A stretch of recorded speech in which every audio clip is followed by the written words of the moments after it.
Située à une distance de 270 km au nord de Dakar, à l'embouchure du fleuve Sénégal, la région de Saint-Louis est l'une des zones les plus densément peuplées du Sénégal, avec une population de plus de 250 000 habitants dans la seule ville de Saint-Louis.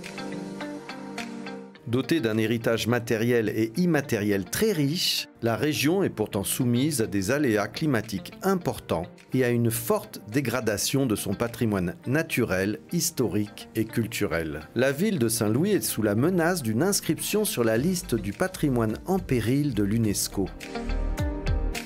L'Agence française de développement accompagne le Sénégal pour la protection de son patrimoine matériel et immatériel.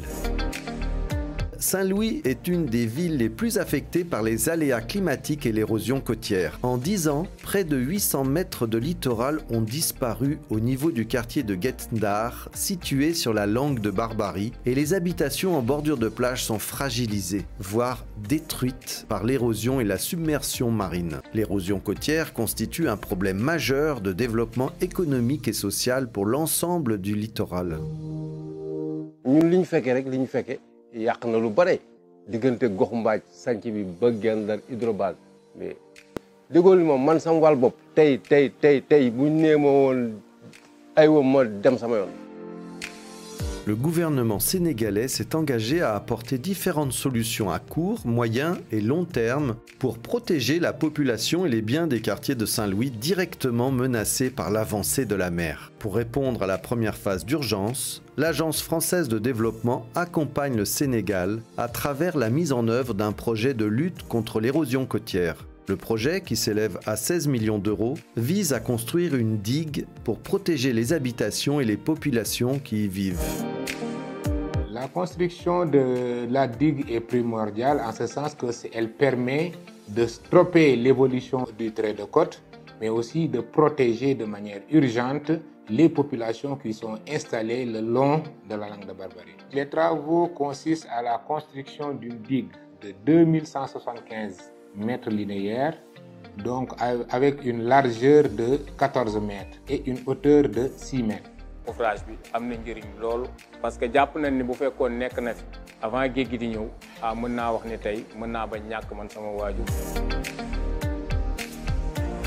En plus de la construction de l'infrastructure de protection, ce projet d'urgence permet de préparer l'avenir via la mise en œuvre d'activités basées sur la sensibilisation des élus locaux et de la population au risque côtier et au suivi scientifique des impacts de l'ouvrage. Le volet suivi scientifique du projet est confié à un consortium composé de l'Institut de recherche pour le développement, de l'Université Gaston Berger de Saint-Louis et de l'Université Cheikh Anta Diop de Dakar. Ce suivi scientifique permettra d'améliorer les connaissances sur l'érosion du littoral et la langue de Barbarie. D'autres mesures complémentaires au projet seront mises en œuvre. Elles auront pour objectif de relocaliser les habitants directement impactés par l'érosion côtière et viseront à mettre en œuvre une gestion intégrée des risques côtiers avec des mesures additionnelles de protection. En plus d'un environnement naturel unique, le patrimoine historique exceptionnel de l'île Saint-Louis et de sa région constitue également un véritable atout pour le développement du tourisme et l'amélioration de la situation économique et sociale de la zone. Le patrimoine urbain se dégrade toutefois rapidement et n'est pas suffisamment valorisé malgré les efforts entrepris. Afin d'accompagner la prise en compte de cette problématique, qui figure comme une priorité du gouvernement sénégalais dans son plan Sénégal émergent, l'Agence française de développement finance le programme de développement touristique de Saint-Louis. Le PDT a pour objectif de valoriser le patrimoine historique, culturel et urbain naturel de Saint-Louis et de sa région, améliorer le cadre de vie, de promouvoir les activités socio-économiques porteuses de croissance durable.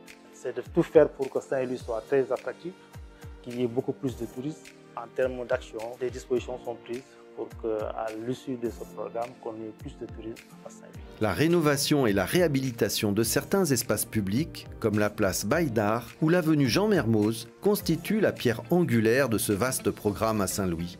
La rénovation de ces espaces entend tout à la fois mettre en œuvre le patrimoine urbain de la ville, mais également améliorer les conditions de vie des Saint-Louisiens et le cadre urbain. Dans le cadre du PDT, la route de base a été réalisée.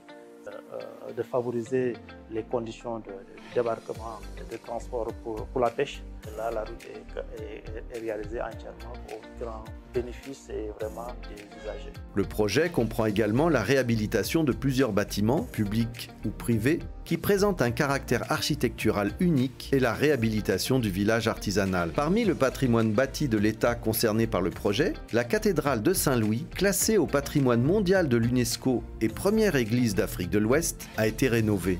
La Maison du patrimoine le sera également et pourra devenir à terme un tiers-lieu d'accueil pour les artisans et pour les acteurs du tourisme. La rénovation d'une trentaine d'habitations privées permettra d'améliorer les conditions de vie des habitants tout en protégeant et valorisant le patrimoine historique et culturel de la ville et en favorisant le développement économique et la création d'emplois.